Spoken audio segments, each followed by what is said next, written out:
મિત્રો, આપણા ગુજરાતની ભૂમિ મહાપુરુષોને કારણે પાવન છે. અહીં ઘણા મહાન સંત થઈ ગયા છે, જેમાં મેકરણ દાદા, જલારામ બાપા, બજરંગદાસ બાપા, આપા ગીગા, દેવાયત પંડિત વગેરેનો સમાવેશ થાય છે. પરંતુ શું મિત્રો તમે જાણો છો કે આ મહાન સંતો માત્ર ગુજરાતમાં જ કેમ જન્મ્યા અને માત્ર ગુજરાતના જ લોકોની સેવા કેમ કરી? જો તમે પણ જાણવા માગો છો ને તો ધ્યાનથી આ વિડીયો અંત સુધી જરૂર જુઓ. શરૂઆત કરીએ તે પહેલાં એક લાઈક કરીને નવા આવ્યા છો તો ચેનલ સબસ્ક્રાઈબ કરી લેજો. મિત્રો, સૌપ્રથમ આપણે વાત કરીશું કે કોણ કોણ મહાન સંતો આપણા ગુજરાતની પાવન ધરતી પર અવતર્યા છે.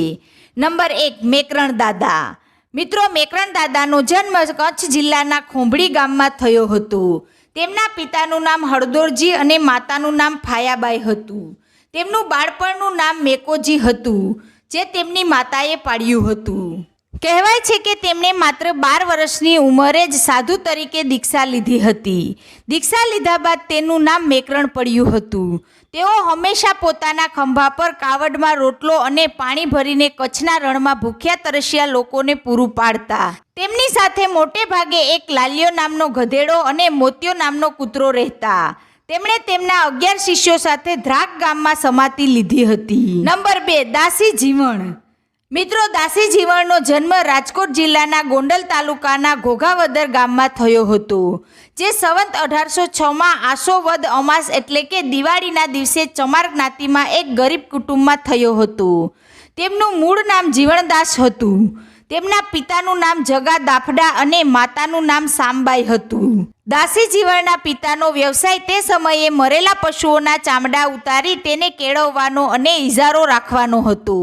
ગોંડલ સ્ટેટના ચમારોમાં દાસી જીવણના પિતાનું નામ બહુ મોટું હતું. વ્યવસાય પ્રમાણે તેઓ ચમાર જ્ઞાતિમાં જન્મ્યા, પરંતુ કૃષ્ણ ભક્ત જીવણદાસ બાપુ પોતે પુરુષ હોવા છતાં પોતાને રાધાનો અવતાર ગણાતા, એટલે જ તેઓ દાસી જીવણ તરીકે જાણીતા બન્યા હતા.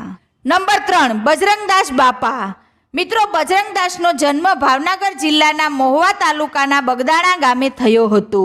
તેઓ બજરંગદાસ બાપા, બાપા સીતારામ અથવા માત્ર બાપા તરીકે પણ ઓળખાય છે. બજરંગદાસ બાપાનું મૂળ કુટુંબ રાજસ્થાનથી હતું. મૂળથી એ રામાનંદી સાધુ અને ભાવનગર જિલ્લામાં વર્ષોથી સ્થાયી થયા હતા. વર્ષ 1906માં જાજરિયા હનુમાન મંદિરમાં ભક્તિરામ તરીકે માતા શિવકુંવરબાના કુખે તેમનો જન્મ થયો. એમના પિતાનું નામ હરિદાસ બાપુ હતું. ભક્તિરામ 11 વર્ષની નાની વયે સાધુઓના સંપર્કમાં આવ્યા. અયોધ્યામાં તેમની મુલાકાત તેમના ગુરુ સીતારામ બાપુ સાથે થઈ અને તેઓ તેમના શિષ્ય બન્યા અને આજે ગુજરાતમાં એક મહાન સંત તરીકે પૂજાય છે. નંબર 4, જલારામ બાપા. મિત્રો, જલારામ બાપાનો જન્મ વર્ષ 1956ની કારતક સુદ સાતમના દિવસે લોહાણા સમાજમાં રાજકોટ નજીક આવેલા વીરપુર ગામમાં થયો હતો.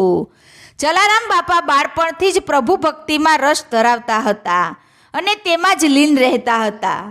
મિત્રો, કહેવાય છે કે જલારામ બાપા એક દાની પુરુષ હતા. તે હંમેશા ભૂખ્યાને ભોજન કરાવીને જ પોતે જમતા. જી હા મિત્રો, તેઓએ એક સમયે પોતાની પત્નીના ઘરેણાં વેચીને પણ ભૂખ્યા લોકોને ભોજન કરાવ્યું હતું. આવા મહાન સંત પુરુષ જલારામ બાપાએ વીરપુરમાં એક સદાવ્રત ચાલુ કર્યું છે, જે આજે પણ ચાલુ છે. નંબર 4, સંત દેવીદાસ. મિત્રો, લગભગ 350 વર્ષ પહેલાં થઈ ગયેલા સૌરાષ્ટ્રના મહાન સંત હતા. તે સમયમાં રક્તપિત્ત, ક્ષય જેવા લાઇલાજ ગણાતા રોગોથી પીડાતા દર્દીઓની તેઓ સેવા કરતા હતા અને ભૂખ્યાને ભોજન ખવડાવતા. મિત્રો, હાલ પરબધામમાં તેમની સમાધિ છે, જેના દર્શન કરવા માટે દૂર દૂરથી હજારો લોકો અહીં આવે છે. મિત્રો, આ બધા મહાન સંતોનું ગુજરાતની પાવન ધરતી પર અવતરવું એક જ વાતનો સંકેત આપે છે કે એક સમયે ગુજરાત એક પુણ્ય ભૂમિ હતી. અહીં દરેક લોકોમાં દયાભાવ હતો. પાપ શું થાય એ કોઈને ખબર ન હતી. મિત્રો, તમે આ બાબતે શું કહેવા માગો છો? નીચે કોમેન્ટ જરૂર કરજો. ધન્યવાદ.